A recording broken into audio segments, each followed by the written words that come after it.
In a very peaceful area of the Danvers region in Ukraine, Mykola lives with his pregnant wife Nastya. Nastya is an artist who likes drawing and wood carving. Mykola is a mathematician, physicist, and ecologist that teaches at the local school. During class, Mykola is harassed by student Ivan, who thinks his teacher is a stranger and a weirdo. But Mykola never lets Ivan make him angry because he believes in pacifism and working on guiding the youth's mind. One morning on his way to work, Mykola notices some soldiers standing by the road but pays them no mind. When he finally arrives at school, he is shocked to find it empty, and the TV quickly tells him why, as Russia has invaded Ukraine. Remembering the soldiers he saw earlier, Mykola worries about his wife and rushes back to his house. But it is already too late, as the Russians are there beating Nastya up, and they catch Mykola too when he tries to defend her. After the soldiers make sure they are not spies, they start a fire inside the house and leave. But when Nastya tries to retaliate by throwing a stone at them, the soldiers do not hesitate to shoot her before finally going away. Devastated, Mykola clings to his wife's body while watching his house burn down. Hours later, two members of the Ukrainian militia find Mykola, and after checking his identity to make sure he is an innocent civilian, they help him dig a grave for Nastya. Then they take him away with them to their base. The higher-ups at the base are not happy about the sudden arrival of a stranger because he could be a spy, but Mykola quickly proves himself by saying he wants to join the army and drive the Russians out of their country. From then on, Mykola is sent to a heavy training course where he must learn to exhaust his body and use firearms, two things that as a pacifist he has never done before. Disassembling and assembling weapons is particularly hard for him, and it earns him the mockery of his superiors. Mykola does not let them put him down and trains extra hard. A few weeks later, the trainees learn there are not enough snipers at the front and the army is looking for volunteers for the job. Not many people are interested, but Mykola immediately volunteers, only to be met with more mockery. Still not willing to give up, Mykola takes a challenge to prove himself. The theoretical part of sniper training comes easily to Mykola thanks to his knowledge of mathematics and physics, being able to do calculations faster than the teachers themselves. Unfortunately, he does not do well when it comes to the actual shooting because for some reason, they have given him a different weapon from everybody else. The kind of firearm that is not apt for war sniping. Once again, Mykola refuses to give up and makes a plan to prove what he can do. The last sniper test is during the night, and the trainees must shoot as soon as a flare shot by the instructor gives them enough light around their subjects. However, Mykola does not shoot yet. He uses the light to calculate the distance, and once the exam is over, then he shoots under complete darkness and hits the target exactly in the center, something nobody else managed. This allows Mykola to graduate with the highest score and ends up being assigned to a first-class unit. For his first mission, Mykola and his fellow snipers must free an important checkpoint that has been captured by the Russians. The team successfully sneaks into the area without being detected, and each sniper gets assigned a target, but when they are about to shoot, they must pause the plan because a civilian car approaches the checkpoint. The Russian soldiers make the two civilians come out and hand in their passports, refusing to give them back when they ask the couple to leave. The man makes a scene as he demands to be given his things back, causing the Russian soldiers to respond with violence. Mykola's team notices this and immediately attacks, killing every soldier with quick, efficient shots, including the guy that tries to hold the civilian woman hostage. Once the mission is over, the team hangs the Ukrainian flag to retake control of the checkpoint. When they return to base, Mykola hears his fellow newbies have left on a different mission, so he uses this moment of downtime to visit the school he used to work at, finding himself deeply moved by the desolate sight of the dusty classrooms.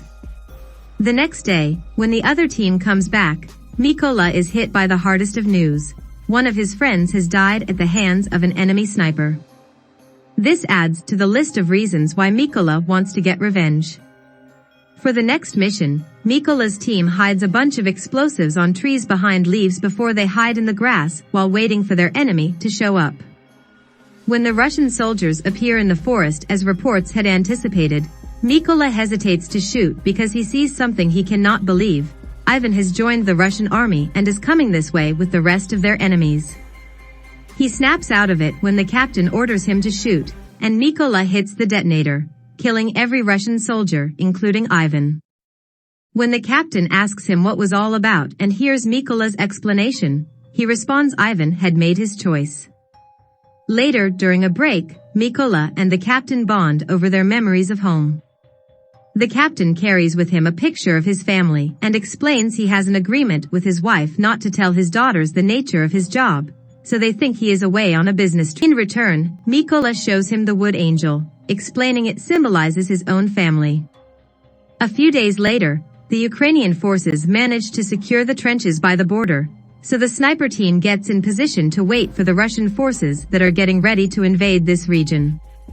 Keeping the angel with him at all times, Mykola gets ready to do his job, but he loses his usual calmness when he notices that among the arriving Russian soldiers he can see the man that killed his wife. Desperate for revenge, Mykola keeps asking for permission to shoot, and the captain turns him down every time because the enemy is not in the right position yet. Eventually Mykola gets tired of waiting and shoots anyway, hitting the soldier but also giving away their location to a hidden enemy sniper that immediately retaliates and kills the captain. As the Russians open fire on them, Mykola has to drag the captain's body through the field while dodging every bullet and every bomb. Hours later, when Mykola finally makes it back to the base, his superior promises there will be an investigation to find out the sniper that killed the captain, and when they finally find him, they will call Mykola to take care of him. Meanwhile, Mykola is overwhelmed with guilt and decides to throw himself into solo missions to make up for his mistake. His sniper skills are still on point and he manages to take down many Russian soldiers, but without anyone keeping him on his toes, he also gets too risky and ends up with a wounded arm caused by an enemy bullet. It turns out the army has found the location of the sniper that killed the captain, so Mykola needs to come back. Before the mission begins, the soldiers are told all the information that has been gathered so far. The sniper's bullets are wide-ranging. He has already killed 5 Ukrainian snipers and 3 machine gunners, and his name is Sari. To make matters worse, he records all his kills and posts the videos to demoralize them. When the mission begins, all the Ukrainian snipers get in position and wait for Mykola to get inside the building by crawling through the field.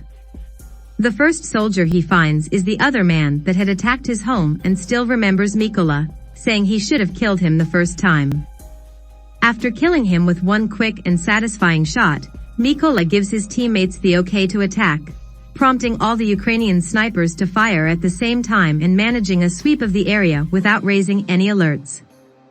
There are only 2 Russian snipers left, including Sari. They do not notice there is something wrong until they stop receiving messages over the comms and go to check on their fellow soldiers, finding them all dead.